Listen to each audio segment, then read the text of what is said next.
আসসালামু আলাইকুম। আশা করি সকলেই ভালো আছেন। সুপ্রিয় চাকরি প্রত্যাশী ভাই ও বোনেরা, যারা বাংলাদেশ পানি উন্নয়ন বোর্ডে আবেদন করেছেন, আজকের ভিডিওটা তাদের জন্যই। কই থেকে পড়বেন, কোথায় থেকে প্রশ্ন পড়বেন, কোন ধরনের প্রশ্নগুলো পানি উন্নয়ন বোর্ডে আসে এবং আমাদের এই সাজেশনটা কিভাবে সংগ্রহ করবেন এই নিয়ে আলোচনা করা হবে। অলরেডি আপনাদের কিন্তু এসএমএস চলে আসছে। আবেদনের সময় যে ইউজার আইডি পাসওয়ার্ড আছে ওইটা দিয়ে আপনারা এডমিট কার্ডটা বের করবেন। কেউ যদি এসএমএসটা ভুলে যেয়ে থাকেন বা না থাকে সেক্ষেত্রে আপনারা কিন্তু রিসেট পিন করে মোবাইল নাম্বার দিয়ে ওটিপি দিয়ে আপনারা কিন্তু এডমিট কার্ডটা সংগ্রহ করবেন অথবা দোকান থেকে আপনারা বের করে নেবেন। এখন বিষয় হচ্ছে আপনারা কিন্তু এই পরীক্ষায় উত্তীর্ণ হতে গেলে অবশ্যই ভালো একটা প্রিপারেশনের প্রয়োজন আছে। এটা কিন্তু আপনাদেরকে নিতে হবে। তাছাড়া কিন্তু আপনারা উত্তীর্ণ হতে পারবেন না। যেহেতু লিখিত পরীক্ষা হবে, লিখিত পরীক্ষায় কোন ধরনের প্রশ্নগুলো আসে সে বিষয় নিয়ে আপনাকে অবগত হতে হবে। এজন্য আমাদের একটা সাজেশন রয়েছে।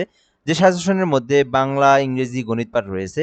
এছাড়াও পানি উন্নয়ন বোর্ডের বিগত সকল সালের প্রশ্নগুলো পাবেন আপনি।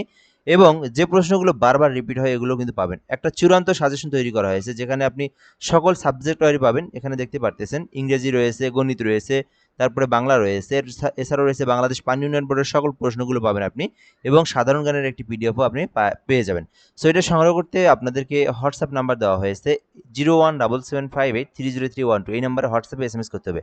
মূল্য মাত্র 60 টাকা, 60 মাত্র 60 টাকা। এটা আমাদের সংগ্রহ করতে এবং তৈরি করতে যে পারিশ্রমিক হয়েছে এটা নিয়ে আপনাদেরকে দিয়ে দেব। তো চাইলে এটা নিতে পারেন এই নাম্বারটিতে যোগাযোগ করে।